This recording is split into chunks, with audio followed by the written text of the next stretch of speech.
Sono le 8 del mattino. Napoli si muove come sempre. Traffico, scuole, gente che va a lavorare.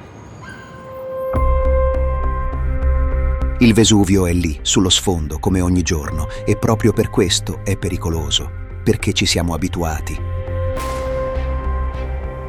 Poi arriva una scossa, non una scena da film, una scossa vera, breve, ma netta. Le tazze tremano, le finestre vibrano, qualcuno si ferma di colpo. Passano 10 minuti e ne arriva un'altra, e poi un'altra ancora. In quel momento la cosa più importante non è la scossa in sé, è il fatto che sta succedendo sotto un vulcano attivo, in un'area dove vivono milioni di persone. Le notizie iniziano subito. Alert sul telefono, edizioni straordinarie, messaggi in chat. Avete sentito? È stato forte? Che succede? Ed è qui che inizia il problema più grande, non il vulcano. Le persone. Perché quando la paura sale, tutti vogliono fare la stessa cosa. Andare a prendere qualcuno, tornare a casa, mettersi in macchina. E quando lo fanno in centinaia di migliaia, nello stesso momento, le strade si bloccano.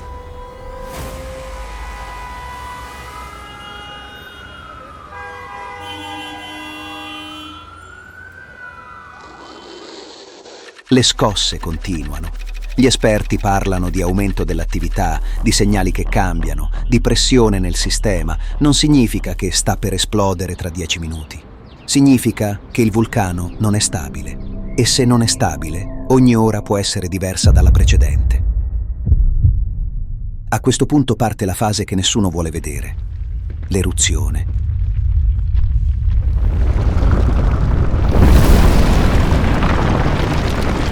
Un boato enorme che fa tremare i vetri anche a chilometri di distanza.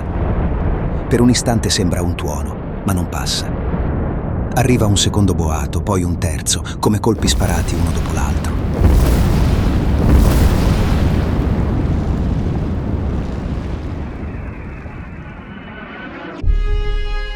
La gente si blocca, guarda verso la montagna e capisce che non è una scossa qualunque. Dal cratere si alza una colonna scura gigantesca, sale in pochi secondi e si allarga sopra il Vesuvio come un soffitto nero. Il cielo cambia colore di colpo. La luce si abbassa, l'aria si fa pesante e la sensazione è immediata. È iniziata davvero.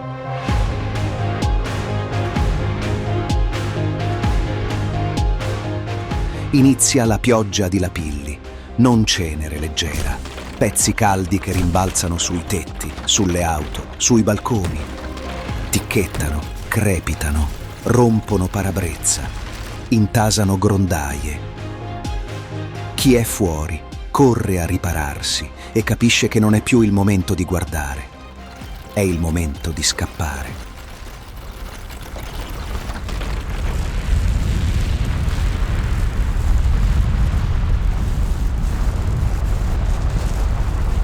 Poi arriva la cenere, fitta, continua, soffocante.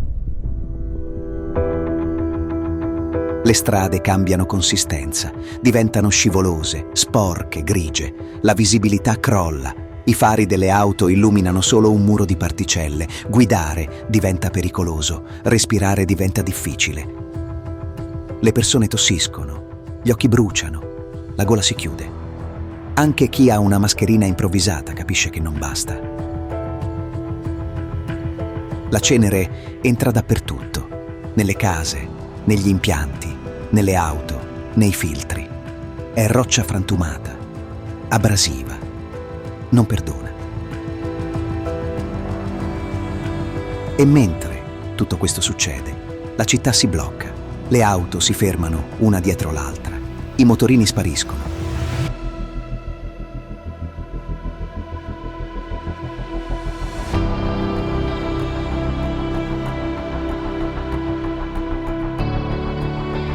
La gente scende dai veicoli e cammina nel grigio, cercando un posto dove stare. I negozi vengono presi d'assalto. E in poco tempo finiscono acqua, mascherine, batterie, farmaci. Le chiamate non passano, i messaggi arrivano a scatti. Il panico corre più veloce delle informazioni e parte l'effetto a catena. Se i rifornimenti non entrano, gli scaffali si svuotano in poche ore. Se il traffico è bloccato, le ambulanze arrivano tardi. Se la cenere entra nei filtri e negli impianti, molte strutture iniziano a funzionare male.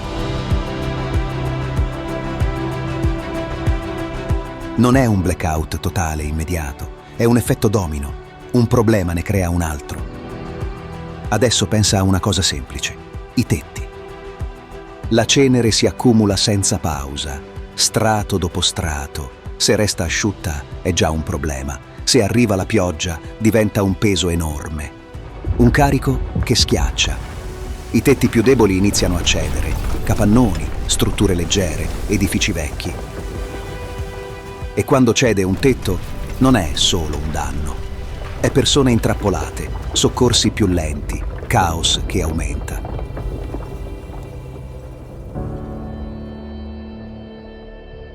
Nel frattempo arriva la decisione più difficile: evacuare.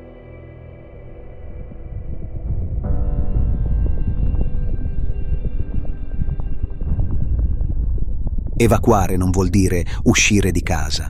Vuol dire spostare intere città. Significa anziani, bambini, persone malate, famiglie senza auto, persone che non vogliono lasciare la casa, persone che vogliono portare tutto con sé. E tutto questo deve avvenire con strade già congestionate, con la cenere che rende il fondo scivoloso, con l'aria sporca e con la paura che cresce.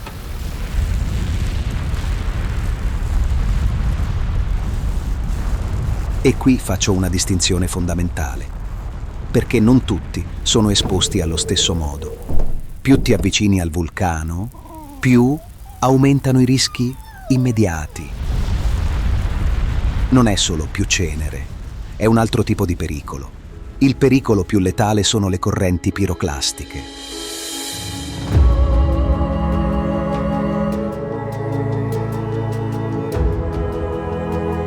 Sono nubi roventi di gas e frammenti che scendono a velocità altissima. Non sono fumo, sono un fronte caldo e denso che può bruciare e soffocare in pochissimo tempo. Se una di queste correnti arriva in una zona abitata, non hai margine di manovra. Non ti ripari in casa, non aspetti. Se sei lì, è già tardi. Ecco perché la vera differenza non è il coraggio, è il tempo. Se te ne vai prima, vivi. Se aspetti di vedere come va, stai scommettendo sulla cosa sbagliata.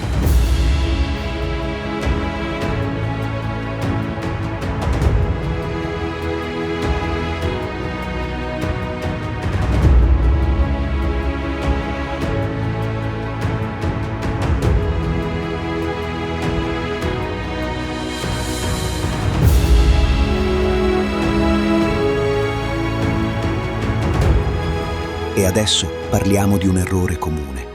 Io sono lontano, quindi sono al sicuro.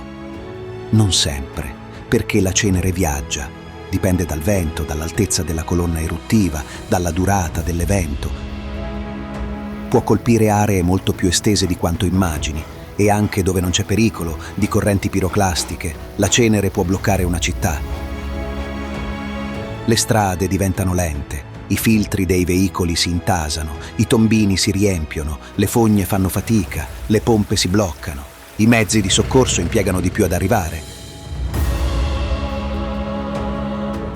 A questo punto entrano in gioco anche gli aeroporti, perché gli aerei non possono volare in una nube di cenere vulcanica. È un rischio serio per i motori, quindi i voli vengono cancellati o deviati.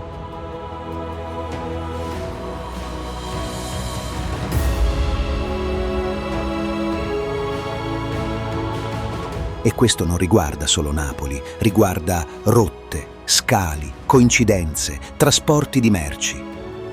È un'altra catena che si spezza.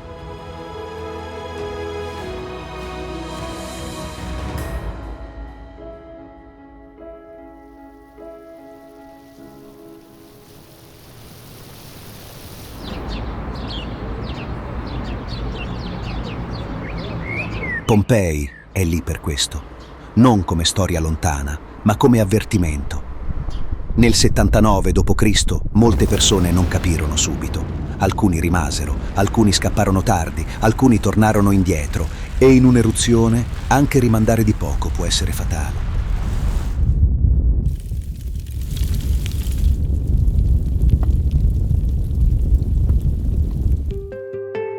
Oggi abbiamo strumenti che allora non esistevano. Monitoraggio, piani di evacuazione, comunicazioni rapide.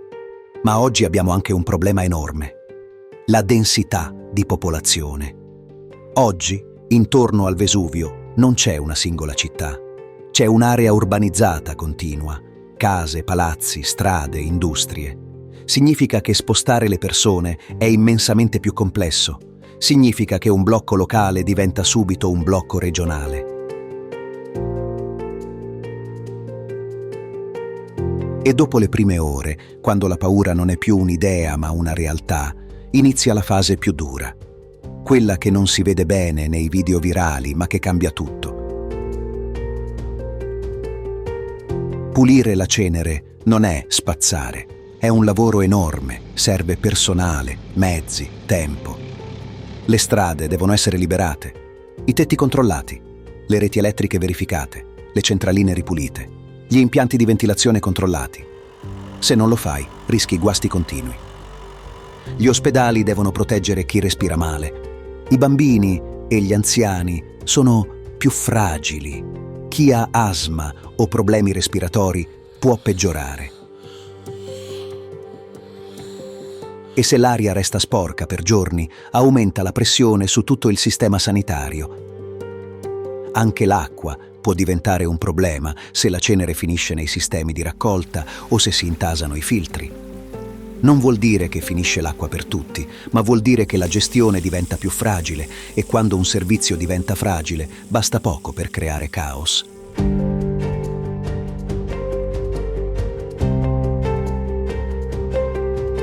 E poi ci sono le persone evacuate. Dove vanno? Come vengono distribuite? Quanto tempo rimangono fuori? Chi paga i danni? Chi perde il lavoro? Chi ha un negozio? Chi ha un affitto? Chi ha un parente che non può muoversi? L'economia si ferma, non per giorni. Potrebbe essere per settimane. Turismo fermo, attività chiuse, trasporti ridotti, porti e logistica rallentati. E se l'eruzione dura a lungo o si ripete a fasi, la normalità non torna domani, torna quando è possibile. Quindi qual è la verità finale, senza film e senza esagerazioni? La verità è che il Vesuvio non è una montagna qualsiasi. È un vulcano attivo con una storia esplosiva, in mezzo a una delle zone più popolate d'Europa. E se eruttasse oggi non sarebbe solo un problema locale. Sarebbe una crisi enorme, con effetti immediati sulla vita delle persone e conseguenze che durerebbero a lungo.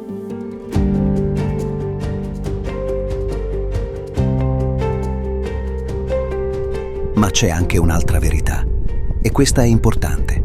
Non è scritto che deve finire nel disastro totale. La differenza la fa la preparazione, la velocità delle decisioni, la capacità di seguire indicazioni reali invece di inseguire voci e panico, perché contro un vulcano non vinci con la forza, vinci con il tempo.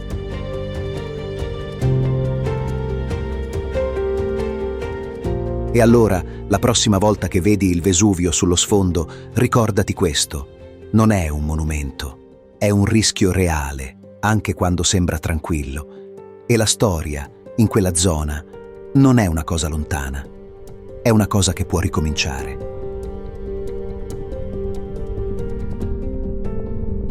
Se vuoi altri video così, iscriviti al canale, perché conoscere queste storie non è curiosità, è capire davvero il mondo in cui viviamo.